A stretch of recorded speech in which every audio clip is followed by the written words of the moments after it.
The Christmas season generates a lot of giving to food banks, inner city missions, and many other helpful agencies that are the rightful beneficiaries of our generosity. And of course, for many people, that benevolence extends far beyond the year end tax credit, and that's commendable.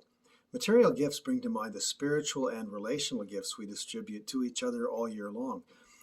Someone commented to me recently that each of us can acquire what we need, so Christmas giving is kind of a moot point. But he also noted the act of kindness that the gifts present. It's heartwarming.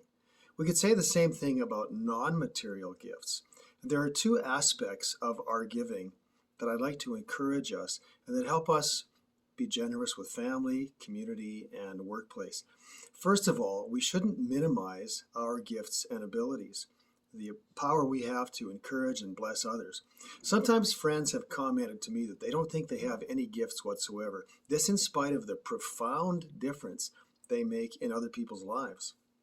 Now, I don't think it's absolutely essential that we are able to identify specifically what our gifts are to be effective. You might serve your whole lifetime and not have named your gift. That doesn't mean you haven't done a wonderful job of using it.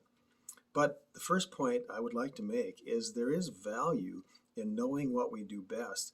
And the second point is related because not knowing what our gifts are can have this downside. The second point is that lack of self-awareness regarding our gifts can cause us to feel resentful toward other people who don't pour themselves into our causes with the same passion that we do. There are a couple of things going on here, but one of them can be that we just don't identify that we're gifted in that area, and so we might be resentful when other people don't take up the cause with the same passion and energy. This can help us work together a bit more effectively in family, in the workplace, in volunteer organizations. And so to make this practical, if, for example, we're frustrated with someone, we might stop and ask ourselves, what is my frustration telling me about my area of giftedness? And reflecting on that can reduce frustration, speed momentum towards solving problems, and reaching mutual goals. So as we look forward, anticipating this new year that's upon us, 2022, we can be mindful that we do have gifts to give to bless other people.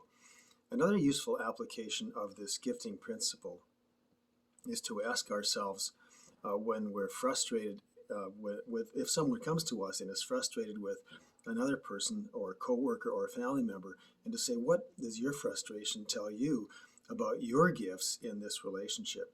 It might help to solve a problem, to be able to work together a bit more smoothly, and to see our own capacity and the capacity of the whole team.